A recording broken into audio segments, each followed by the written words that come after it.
What's going on, Bears fans? Welcome to another episode of Chicago Bears Central, your number one spot for everything Chicago Bears related. On today's episode, we're going to go over things to look out for in the Bears' final preseason game. Players, schemes, everything. We'll go over it all and more right after this. You are now tuned in to Chicago Bears Central, your number one place for all Chicago Bears news and content. All right, Bears fans. So I'm bringing the list. First of all, you could be anywhere in the world, but you're here with me. So we're going to talk about today, as we prepare for the Bears' final preseason game tomorrow. We're going to go over the things to look out for, things, players, whatever to look out for. And the first one on the list is, of course, Justin Fields and the offense, right?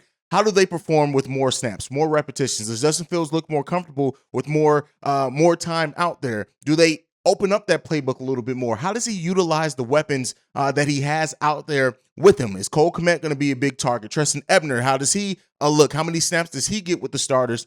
Things like that. David Montgomery, how dangerous does he look? And that running game. Those are going to be some of the biggest things that I'm going to be looking out for, but it's going to be keying in on Justin Fields. What is Justin Fields going to do, and how we're going to see an extended look of him in that last preseason game? How does he go through his progressions? How does he get the ball away? Is he still running for his life at times with this offensive line?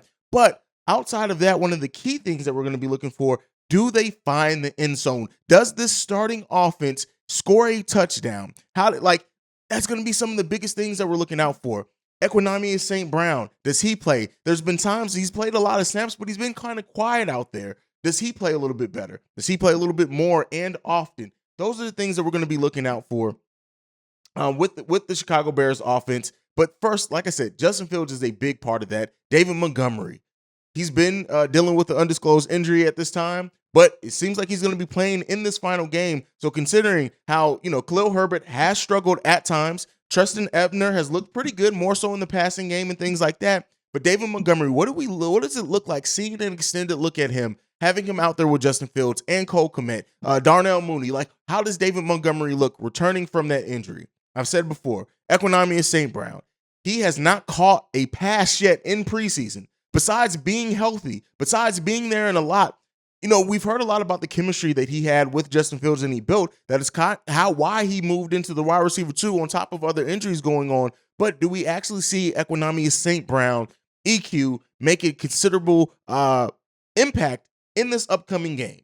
From that, we're going to go move over to the offensive line. Two key players we're going to tune into there. Tevin Jenkins, does he firmly coming out of this last preseason game and into the regular season, does he have a firm grasp at that starting right guard position? Everything that we've seen, it seems like he had a really good, solid week in his starting debut against the Seattle Seahawks.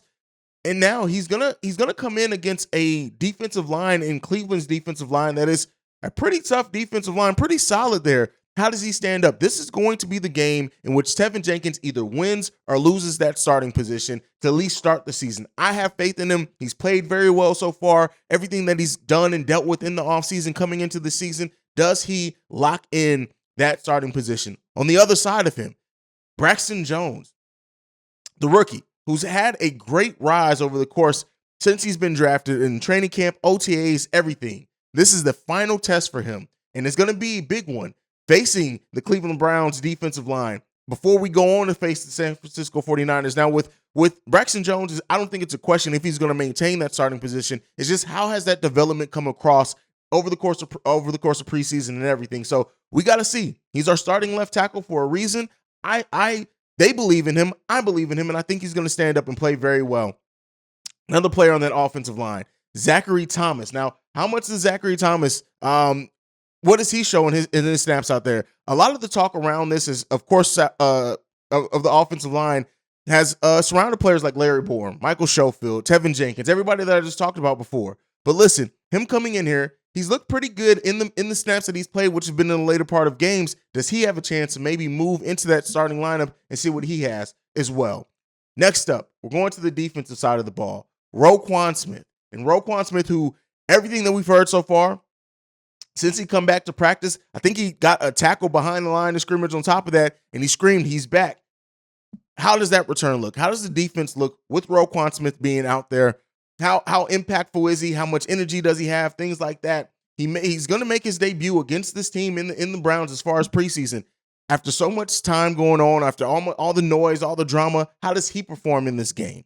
Next up, Kyler Gordon. Kyler Gordon, who didn't really impress, right? He didn't impress in the same way Jaquan Brisker did so far. He had kind of a mixed performance. It was kind of a mixed bag. You saw the speed. You saw some of the things that are the intangibles that is why the Bears drafted and why he's going to be in that starting lineup. But at the end of the day, it's like, what did he learn from that first game? How does he come into this next game and play a little bit better? Kyler Gordon is definitely going to be a player that I'll look out for as well. And then lastly, Elijah Hicks, right? Elijah Hicks is a fun player to watch. And he had a solid game against Seattle. If he's still on that roster bubble, this could be a big one for him. He does offer a lot of upside, both on special teams and things like that. But him embracing that hits concept that we talked about before, how does that look for him?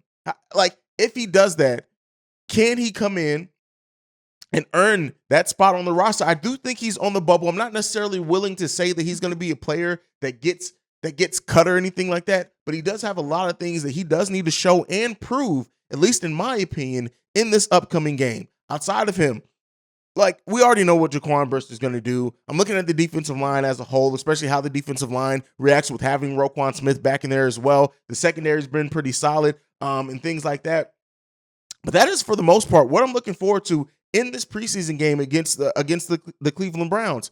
How does this team perform? Does that offense get into the end zone? That's one of the biggest sticking points here. I know I kind of said that and breezed past it. But one of the biggest things is, does the team, the starting offense, find its way into the end zone? We need to see that. We need to see not just him and Justin Fields. We need to see them as a unit find a way to get into that end zone to score. In last night's live stream, I said that I wanted to see the starting unit get about 200 to 250 total yards of offense in that first half. That is a tall order. Let me be clear here. And maybe I'm putting a little bit too much on them, but I'm just really excited to see what this offense looks like with an extended amount of time. I think Cole Kmet is going to have a big season. He's poised and ready to go. Velus Jones, who I didn't mention yet as much as well, I'm excited to see what he looks like in both the special teams game, if he looks better in being a wide receiver. There's a lot of things with this team and a lot of questions that aren't necessarily going to be answered in this game, but can begin to be answered as we continue to see this team take shape. I've been very vocal on the fact that it's going to take this offense a while to really gel and come together.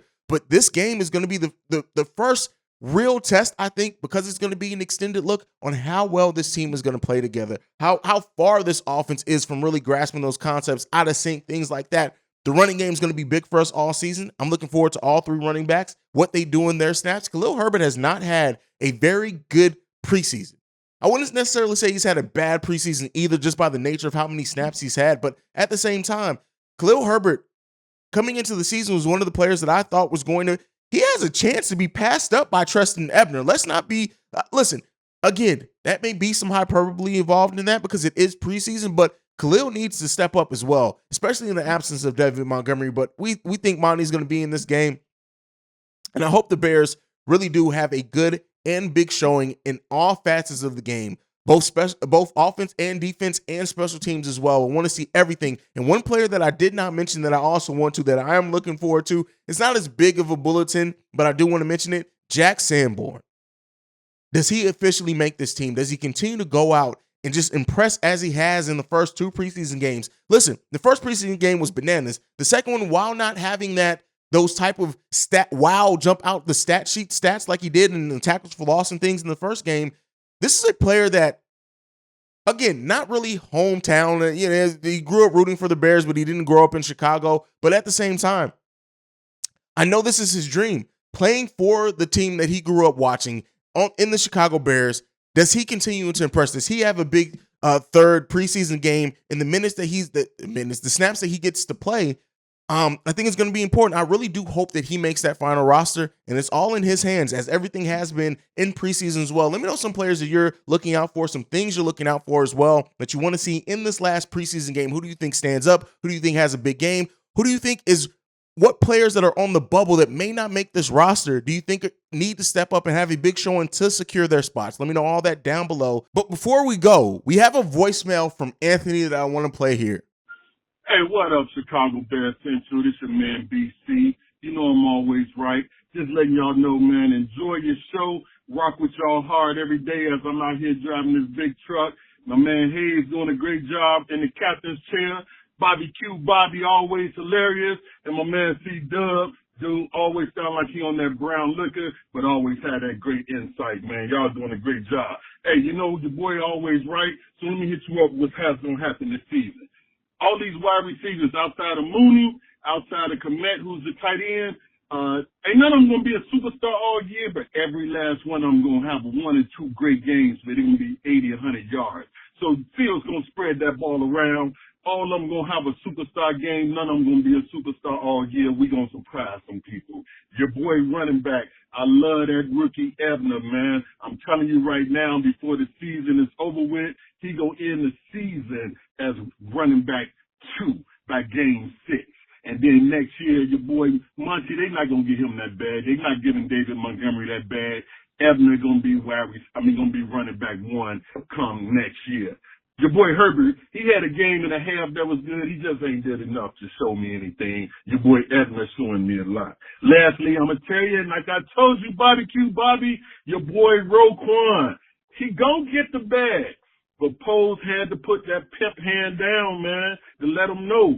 Y'all can't come in here punking me every time y'all want money. You got to play in my system first. Roquan gon' ball out in about week 10 or so. Sometime in end of October, early November, he gonna give Roquan that bag because he gonna ball out. Pay that man. Hey, man, y'all keep getting a good show. Keep doing your thing. This your boy BC. Remember, I'm always right. And as I lead, screw Aaron Rodgers. Bear down to the world blow up. All right, man. Shout out to Anthony. Thank you for tuning into the show. Thank you for leaving that voicemail. Fridays are supposed to be our mailbag episodes. We only got that one voicemail today, but thank you for Anthony for tuning into the show, giving those words of encouragement. We aim for this to be the #1 spot for everything Chicago Bears related, and we don't take that lightly at all. Between the live stream, post-game shows, the daily episodes, we're bringing all this content for the love of the team, but also for love of just the community and everything there. So, you know, with that being said, let's go ahead and end the show. Make sure you guys are following the show at Shy Bear Central. You can also send us any feedback, questions, comments, concerns, ChicagoBearCentral@gmail.com. Lastly, if you want to leave a text and or voicemail, the number to do so is 773-270-2799. And like I like to end every episode on, bear down. Love you guys. Peace, y'all. This has been a presentation of the Break Media.